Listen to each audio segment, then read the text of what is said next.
Ryan Seacrest here. When you have a busy schedule, it's important to maximize your downtime. One of the best ways to do that is by going to ChumbaCasino.com. Chumba Casino has all your favorite social casino games like spin slots, bingo, and solitaire that you can play for free for a chance to redeem some serious prizes.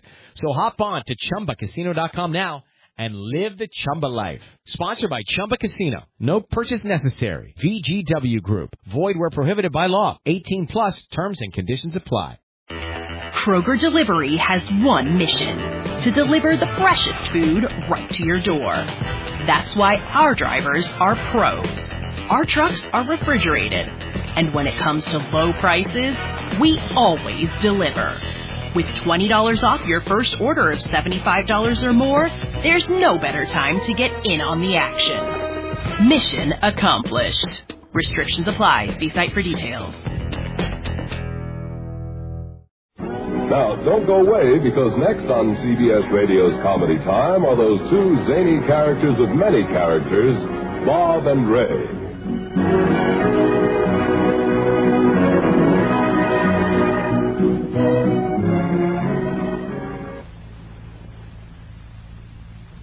And now from coast to coast, Bob Elliott and Ray Goulding are pleased to present the CBS Radio Network.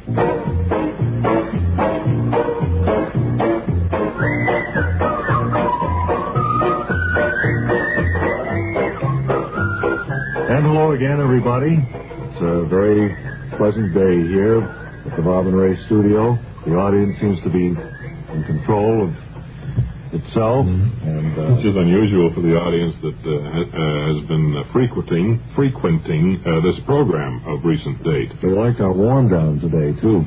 I did too. It's kind of settled me into a low-key groove. We're going to do something now that we've been postponing for several days, and I know a lot of you have been waiting for it, particularly you folks in our honor city for this week, Moose Gap, Indiana. And in a moment, we're going to be talking to some of the people of Moose Gap. Are you all set, Bob? I think I've got a line now. Ray, just a minute. Hello, Moose Gap, Indiana. Bob and Ray in New York. Hello. Hello, this is Mayor Ferdy Grosvenor talking from Moose Gap. I hear you well, Mayor Grosvenor, and you're coming in fine. Well, thank you, Bob and Ray, for making Moose Gap an honor city.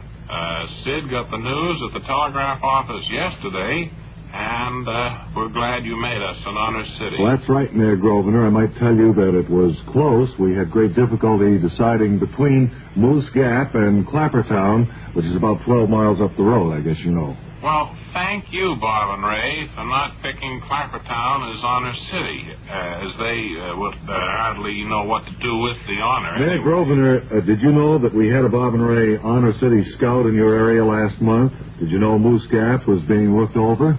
Well, we knew something was up because the Bob and Ray Scout had this briefcase, which was marked personal property, Bob and Ray Honor City Scout. We kind of got the drift of things from that clue. Mayor Grosvenor, tell me this. Did you spruce up the town a bit after you found out our scout was in the area? Well, you mean did we put on airs? Well, that's about it, Mayor Grosvenor. Did you put on airs? You did, didn't you? Well, I'll tell you, Bob and Ray, no, sir.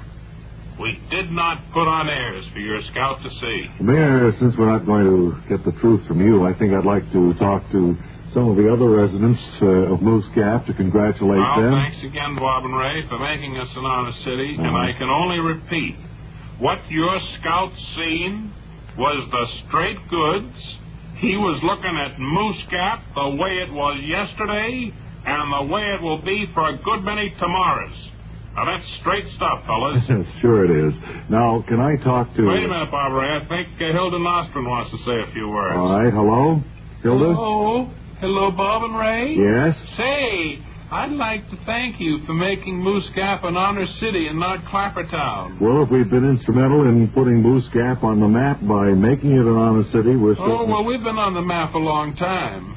6 weeks now. Oh, I know that. We're between the I and the E in Muncie. Incidentally, has Muncie ever been an honor city, Bob and Ray? No, we looked into that, and Muncie had already been designated an honor city by some other program once. Wait a minute, Bob Ray. Arnold Lombardo wants to ask you something. Oh, put Arnold on.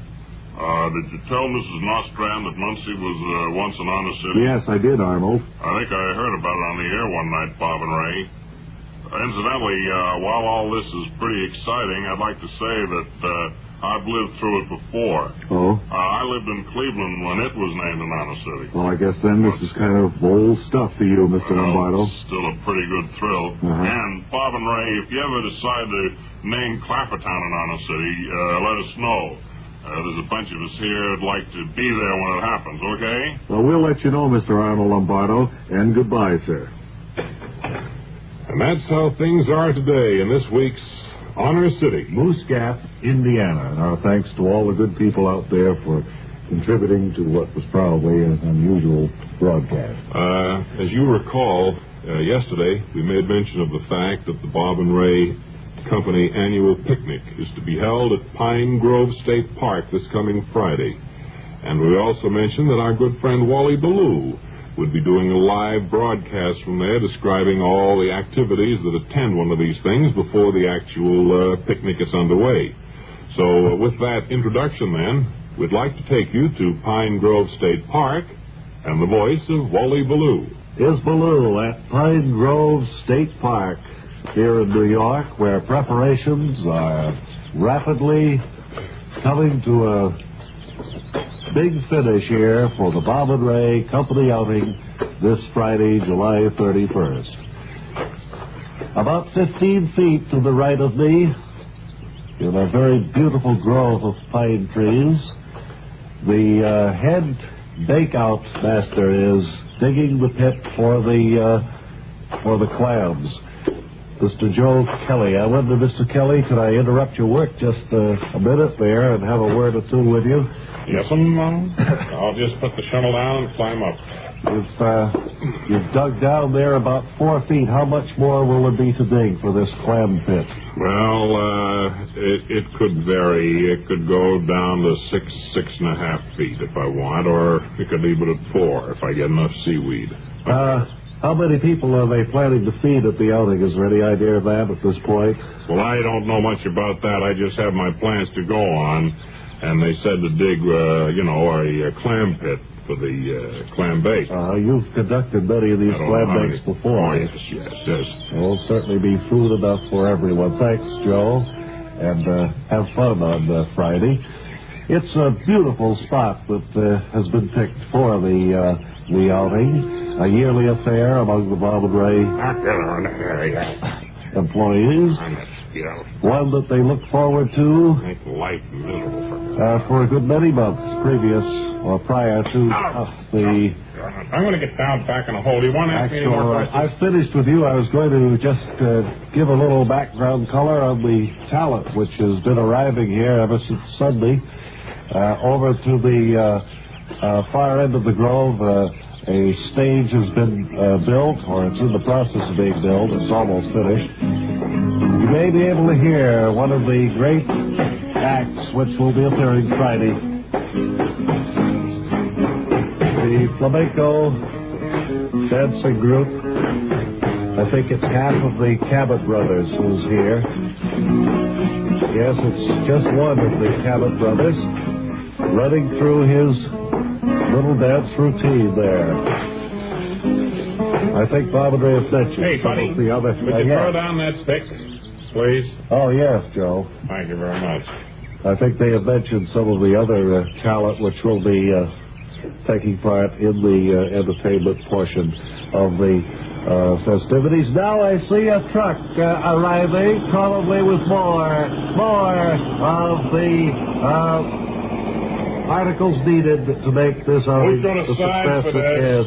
I'm on the radio right now, sir. Sign for this, will you? It's the ice cream Bob and Ray picnic. Righto. Okay. There it is. Where are you going to put that? Is there a portable refrigerator out here or something? I don't know nothing about that. I just told to deliver this ice cream up here to Pine Grove. It's here. I want you to sign for it. I'm going to dump it right over there. Well, 45 gallons of vanilla chocolate orange sherbet. Well, it's pretty sunny over there. The sunshine is hitting that spot, and ice cream won't last an hour. And that. Well, I'm going to be crying all the way home about that, you know? Well, somebody must have mixed up the orders. There's another. Get that dog away from the ice cream. He's talent. He's one of the acts, I think. He's part of the family singing. Would you sign for it there, Yes, fella? I've signed for it. Thank you. Okay. I'll see you around. Well, the ice cream is here. The stage is being... Hey, you at the mic, would you crank this truck up for me, please? I can't get the thing started. I can't turn it over. Well, I can't very well do that and broadcast on the radio at the same time, sir. Want me to... Oh, that's it. Okay. So long. So long. It looks as if there won't be ice cream for the party unless some more is brought up here on Friday. But now, as the rehearsing continues, the construction work goes on, the clam bake hole is being dug. Amidst this scene of great activity, this is radio's Wally Ballou, returning it now to Bob and Ray in New York. Hope this has whet the appetites of all you employees.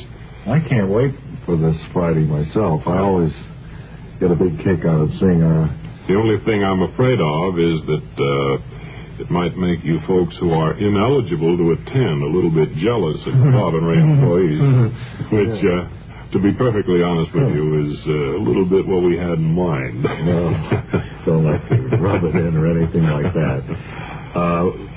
Right through this door is the hallway which leads to the Bob and Ray cafeteria here at the CBS, and we're going in there now to talk to Mr. Lloyd Fenton, who is in charge of the waiting school. As I understand it, Mr. Fenton, could we... Mr. Fenton? Oh, Mr. Fenton. Yes?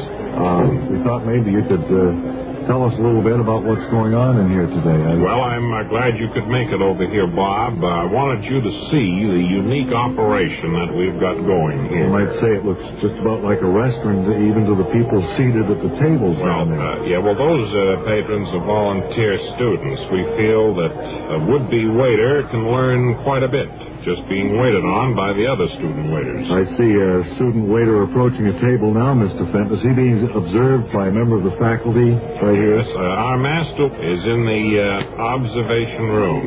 Oh, yes, it's like a client. He's our chief waiter. Yeah. Watching the students on closed-circuit television. How would you rate the student who is now carrying that tray to the table? Well, his tray technique is poor. He's carrying it in front of him with both hands supporting it. We call it the gold bullion carry around here. It's a common mistake our new waiters make. The only way he can get the tray onto the table is to give it a knee up. He's dropped it there now. Now, that student pushing the pastry cart over to table 4 might interest you, Bob. Seems to be pushing the pastry cart very nicely as far as I can see, but I'm he's pushing it all right, but the patrons at table 4 haven't ordered anything yet, so the pastry cart's a little premature. Yes. Now, watch the patrons at the table. He's going to, Bob. You watch. They just shoved him away there, Mr. Fenton. That's right. Now, that's what would happen at an average restaurant. The wrong move on his part seems to have precipitated a good deal more action. Who's the florid-faced man rushing to the table? He's another student, learning the managerial end of things. Look at him bowing and scraping to the patrons at the table because of the pastry cart man's mistake. Well, now he's seating himself at the table and apologizing. Is he supposed to go that far, really? Well, no, he won't last out the semester. You should have seen the way he entangled a number of our students in the plush rope in restaurant entrance technique. That's an entrance technique. That's a little known side of this type of business. I noticed the party at table 12 making ready to leave there. Yes. And there's their student waiter at the far end of the room waiting for them to leave, you see. Seems about ready to leave, if I'm not mistaken, is he? Yeah. Oh, yeah. He went for the tip a little too soon. Well, can something like that be corrected if caught early enough in a student? Yes, we can put hobbles around his feet, and he'll soon find himself acting with more reserve and restraint. Well, this certainly is an interesting demonstration. Well, I'm glad you could come over, Bob, and see just what we're trying to do over here. I wonder if we could have an idea of what the Bob and Ray cafeteria will be serving for tonight's main meal. Tonight's main meal is lamb stew and pecan pie. That sounds good, and that will be offered. Mashed potatoes on the side. Offered at a price of $7.30, including your free liquid, coffee, milk, tea, or whatever. $7.35 is today's special dinner in the Bob and Ray cafeteria. Thank you very much, Mr. Patrick. Thank you very much, Bob, for coming over. Before we go, we'd like to remind you that on this day in 1907, in Chickenfoot, South Carolina, a man by the name of Luther Bannerman was born. Luther Bannerman, there's a name to conjure with. Well, maybe you're unfamiliar with his name, considering Mr. Bannerman never did anything to bring him to public attention. Well, the important thing is that today he's financially sound thanks to investing in United States savings bonds. He puts it, I like savings bonds. They make money for me, and I like money. Hats off, we say, to all those Bannermans. By the way, wouldn't it be a good idea for you two to invest in those great U.S. savings bonds? Well, that's it for now. Until tomorrow, this is Ray Goulding reminding you all to write if you get work. Bob Elliott reminding you to hang by your thumbs.